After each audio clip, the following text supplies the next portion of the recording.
Aha, I have you now. In fact, I shall demonstrate my superior martial skill by holding my sword backwards. But why are you laughing? This is cool, right? Does this not look cool?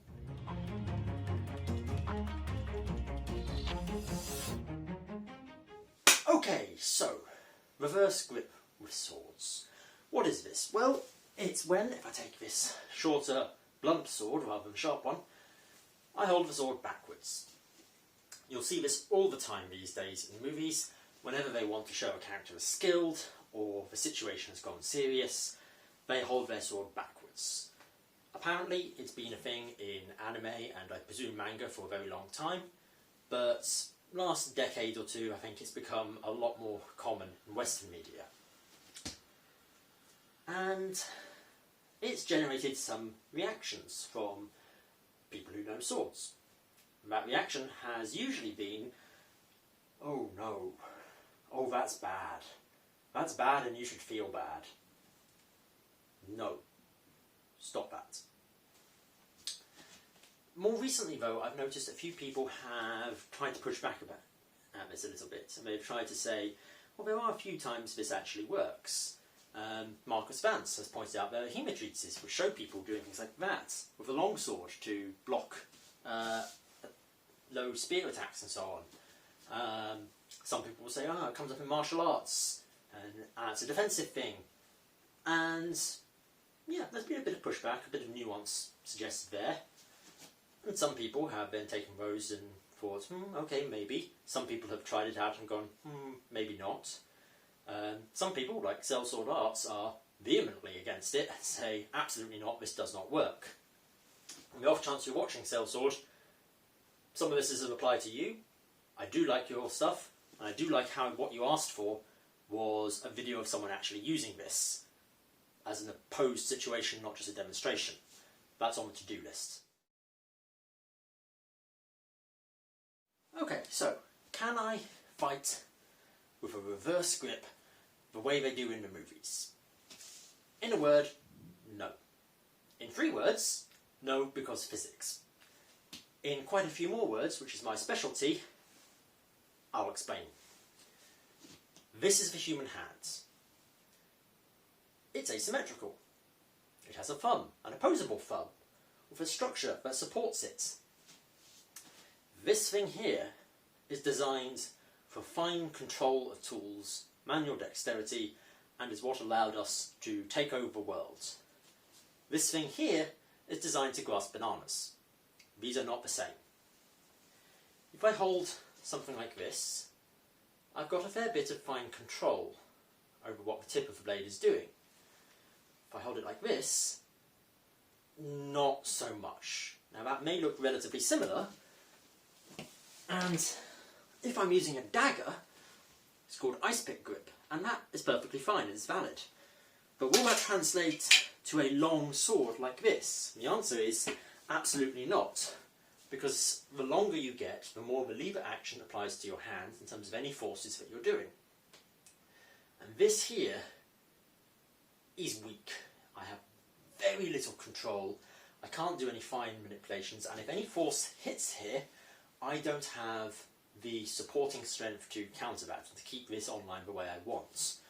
Whereas this way round, it's comfortable, I've got very nice fine control of the tip. If I'm doing a rapier type of fighting here, or if this is a two-handed Jan, not the same as a rapier, closer to a longsword, I can do lots of fine stuff here. I can do thrusts, and I can support this if anything impacts it. Here, I can't. And particularly if anything hits further down here, that will apply greater force and it will want to collapse or go off to the side. So, how do I deliver an attack with a sword like this, if I decide I want to use it like a sword but in reverse grip? Well, let's look at chopping first and actually striking out and hitting the target. If I have this in a normal grip and I'm just using my hand, I can deliver a cut in about 3/4 of the circle like this. I can do that, I can even do that. It gets a little bit wibbly around there and not 100% around there, but fundamentally I can do an attack like that. This particular hilt is not designed for that sort of cut. You really, most of the time using a sword, want to be putting the waist into this, and you're using the entire body. And if I am doing the entire body, and trying not to hit my bookcase, I can do any cut with a normal grip. That versatility is amazing. It's why swords are useful. And I've got control on any one of these cuts. If it's reversed, I have this arc. That's it.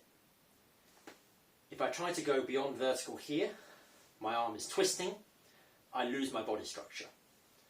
If I try to go above vertical here, my arm is twisting, I lose my body structure. If I try to bring my whole body into it and I'm doing this sort of thing, you can see this is not an effective cut here. I don't have the cohesive structural mechanics in order to actually deliver this properly, except maybe in this rising cut to the side here. But even that isn't very effective. I've lost the measures, I've lost the distance from the point of impact away from my body, which means the arc that it's travelling is smaller, which means it hits a lot slower. And it's generally a little bit more awkward anyway on the motion. If I use this little con katana made of wood that's held together by sellotape, and you might be able to hear this. That's a fairly nice whoosh for a little bit of wood, powered pretty much just by my fingers. Tiny bit from the elbow. If I hold this backwards and I try to do this with a full body, I can sometimes, inconsistently, get a little bit of a whoosh that's not as good. Because it's not clean, I can't really follow through in the same way, and I'm not even generating any velocity. Why does velocity matter? Well, it does if you're chopping. It doesn't matter if you are slicing, because a slice is just pulling along like that. You still want to be going fairly fast, but you don't need to generate momentum in the same way. Will this work as a slice? Better than as a chop, but not very well.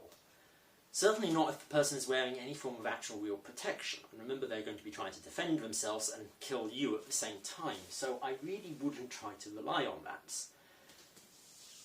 at all. It's not mechanically very good.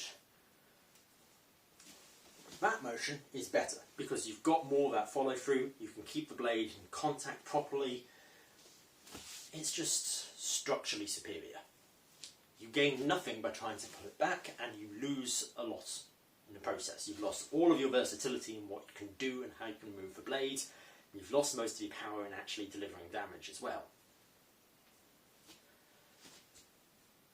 Now, if you have the blade literally right up against their throat, or buried here and they're not wearing armour, and you pull it across the throat like that, or if you've got it in like that and you just rip it straight down like that, yeah, I'm sure that probably will cut, and if you've got that up against their throat, yeah, go for that. But if your blade's up against their throat, you've already won the fight. It doesn't really matter that you were in reverse grip. It's probably easier getting there if you don't do that. Okay, what about thrusts? That gets a little bit more interesting, because as I said at the start, ice pick grip with a dagger, this is a powerful thrust. So surely it remains a powerful thrust, even if I've made this longer. Well, if I pick this up, you'll see kind of a problem. Firstly, this is a little awkward to get into position because I'm going to have a person and another blade in the way there. Whereas with the ice pick one, with the dagger, I am right up close in the first place. That doesn't matter. Can I thrust down like that? Yes. But you've got the lever action going on. The weight of this blade is trying to pull it offline, and the other person is trying to defend themselves. If they hit your blade in any way, it's much easier for them to deflect it to the side when you're trying to do that than it is if I just stab like that. And to be honest, while the muscle power in my arm pulling down like this is superior. Here, if I'm doing that same vertical one and I've got my entire body behind it, I'm using my waist, that's probably stronger anyway. And it's got more control, and it's a lot less easy for someone to just deflect it away from. And if I try to do anything here and it is deflected away, I can't do anything else. I can't respond in some way, I'm not adaptable. If I try to thrust with this and it's deflected away, I can do things. I can bring it back online much more easily. Like this, I can launch another cut. There's tons of things you can do with a normal grip that you simply can't with a reverse grip. About the only thrust I think that is potentially useful is down here. If it's a shorter sword and it's one-handed, that thrust is sort of ish effective, but really a second hand on here, like that, that will actually function. That same one will happen with a longer weapon. That thrust actually would work. If you have ended up in this position here, really, if you're using reverse grip, that's probably because you've tried to do something stupid with a cut like that and you've just ended up here. Now, that thrust has some structure behind it. You could also, if you're using a two-handed weapon like this, you can press this way. And that, because my arms are straight and in line with my body, as opposed to here where my wrist is either kinked or I'm further out here like that, if I'm right up next to someone and I want to push them away like that, that's actually quite effective. But that's a momentary thing. If I have ended up in that sort of press, I go like that and do, and then I am back to normal and continue fighting using the sword the right way up. So, can you fight this way the way they do in the movies? Not really. You have incredibly limited offensive options. You've cut your measure in half. You can't move your hands around as well. You can't control the blade as well. It's just not good. Now, what can I do with this? Well, I mentioned at the start that people who've looked at this in martial arts, on treatises and so on, say that this is a defensive technique. One of the ones Marcus Vance points out from Hema treatise is stabbing down like this and using that to block an incoming low attack, which I think will work.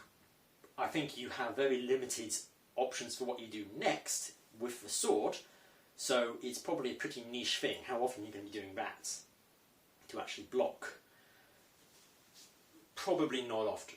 And if we have a treatise that's properly describing this, that's probably better than if we just have an image that shows someone doing that, because sometimes they'll put certain silly things in there. Sometimes these treatises existed as adverts, so that the explanation would come later, and sometimes they put things that weren't quite right in there. There's the famous pommel throwing, for one. What about other defensive uses, for example, that you will see in Eastern martial arts? I'm familiar with this from a derivation of Tai Chi that I use with my LED saber. Can I use this defensively, like this, to parry? Yes, but actually no. I have actual movement options this way round. I'm not restricted in the same way I am if I'm trying to attack. So I can go like that, for example, but I've got the same issue. If somebody attacks to here, they're more likely to push through. I can't support the structure quite as well. If I'm trying to do a block up here, it's awkward. I break my own body structure to do it, and I can't support things. That's because this is not intended for opposed parries.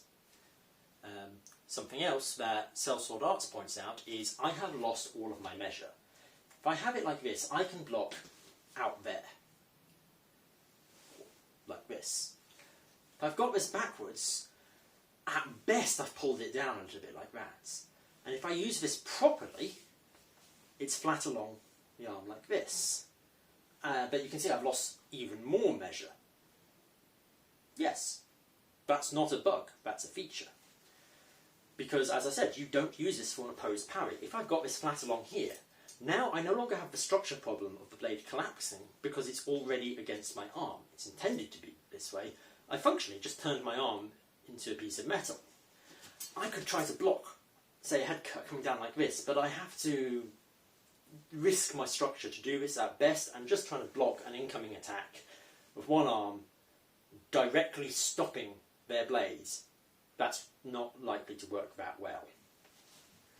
So I don't do that. I step out to the side, I catch it, I turn my entire waist, and I flick it down like that. Always deflect rather than block. It is not actually the rule because sometimes you have to block. Blocks are the fastest and easiest thing to get in there, but they're also the least effective. Ideally, just don't be there and you can stab them. If you can't do that, deflect, because that throws their sword off to the sides and gives you some momentum you can work with to attack. If you can't do that, do a direct opposed parry like that, and then try to respond, but then and now they have time to do that. So ideally, this is a deflection along those lines. As Sellsword Arts pointed out, I have no measure left. If I'm here, I can't do anything with my blade to actually respond, because I'm not supposed to. You will see this in some of the opening movements of a Tai Chi Jian form. And if you've learned that form traditionally, which I'm definitely not, it's 10 years of unarmed combat before you're allowed to pick up the sword. The people who are doing this are not playing the measure game that is very prevalent, particularly in Western or fencing related stuff, but not solely. That's a very general statement. But they're not playing the game where you're trying to keep your opponent as far away as possible. They know how to do unarmed fighting, they like doing unarmed fighting, and when you do that motion you'll notice my shoulder is coming forwards, my other hand is coming forwards, so I can strike. I could do a throat punch, I could stab with another weapon, I could grab them by this and try to pull them down to the ground. If I do that incidentally, I'm now set up perfectly for that vertical thrust like that. This is not only a defensive technique, it is an ultra close quarters defensive technique. As always, more effective with a shorter weapon here, but something like that long weapon, and even this one, if I am right up close, I don't have room to have a blade in front of me. I've got your body, your weapon, and sometimes my own arms in the way. This is for... I'm fighting with this. This is just to get me in close. And it gives me some manoeuvrability. In the particular form that I see that movement is most of the time, the weapon is still in its sheath. Because the idea is you can't always draw your weapon in time. Sometimes, some people try to jump you when you're just holding the thing, and they are right up in front of you, they're trying to beat you up, possibly stab you with a knife, and so the form will give you options, first of all, for unarmed combat, where you just happen to have this, then clearing some space, stepping back, drawing the sword, and then you proceed to use this like an actual normal sword, using its blades.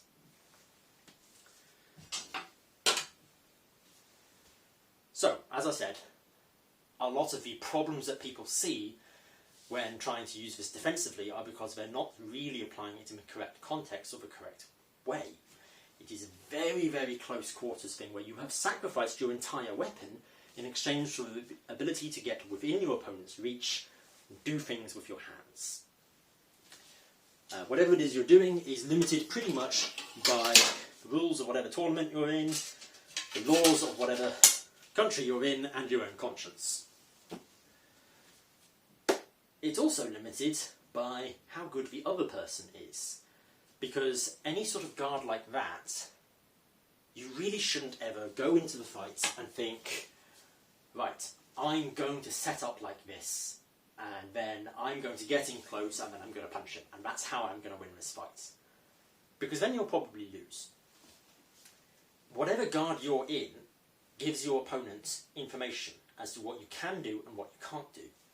And a specialised guard, like this, is telling him very clearly that I have sacrificed pretty much everything for the ability to do a few specific sweeping defences so that I can get really in close, and if they're sensible, they're going to do something different.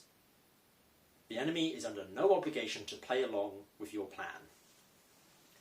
So you don't hang around in this position here. It is a momentary thing.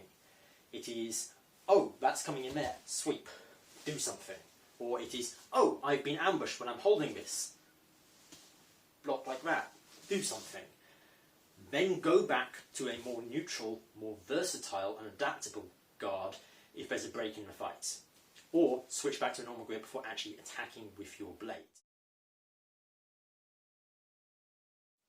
But let's say you really want to be using reverse grip, not as a momentary response, as a part of your tool set for a specific motion, but you want this to be your standard grip. Well, if we're talking about real life, don't. It's not meant to be used that way. In any sort of serious situation, no, like fight like a normal proper person who knows what they're doing. Best bet, actually train and learn how to do it. But if we're talking fiction, well, if it's fantasy or sci-fi, you could have a character that isn't human, has a different hand structure in particular, and a different body plan in general, which would allow their arms equal range of motion regardless of which way they're doing it. They might even have better range of motion this way. If you're dealing with an alien or fantasy species, you can change their body plan to make it whatever you want it to be. If it's written, that's probably a lot easier because you can just say that this is the case and maybe not go into details. If it's anything visual, you probably want to do some theoretical anatomy classes to work out how that should really work. I'm certainly not qualified to tell you how it should be done. But let's say it's a human character and you want them in this grip here. Well, you could be looking at what I call the Schrodinger's karambit situation, which is if you see someone with a karambit, one of those sort of curved sickle knives with the loop that you put your fingers through, you know instantly one of two things.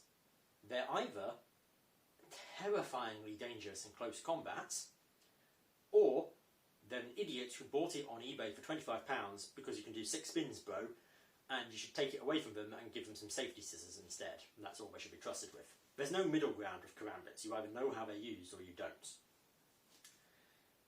A reverse grip is not quite the same thing, because a karambit is actually an extremely effective weapon if you know what you're doing, whereas this is much more, it's good at a specific thing, but it's part of how you use the whole weapon.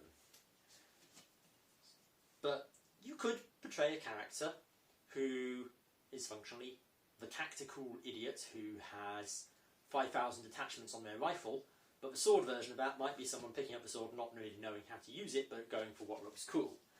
I don't think it's really very plausible, but it might be good for a funny gag. The other end is someone who really, really knows what they're doing. We're talking the has spent 30 years on top of a mountaintop training with hermits to learn how to do this and to learn all of the body mechanics behind it. And they may have elected a reverse grip as their standard thing.